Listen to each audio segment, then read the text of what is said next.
Meanwhile, the European Union has agreed on visa-free travel for Ukraine and Georgia. Member states approved the measure on Thursday. The decision is seen as a step to closer cooperation between the EU and the two former Soviet republics. Both Ukraine and Georgia have sought stronger ties with Brussels to counter Russian influence in the region. Well, for more on why this deal is important, Kevin Ozebek is in Brussels.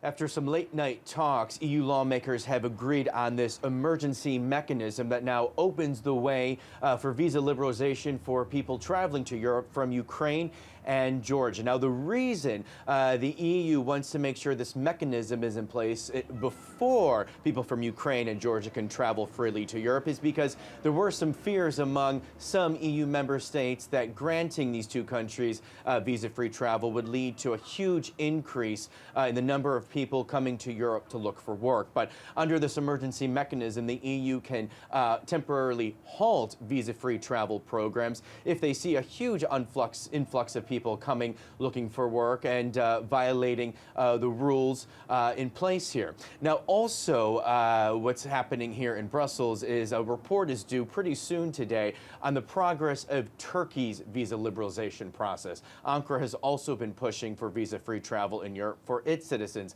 But here's the key difference. Both Ukraine and Georgia fit all of the EU requirements for visa-free travel.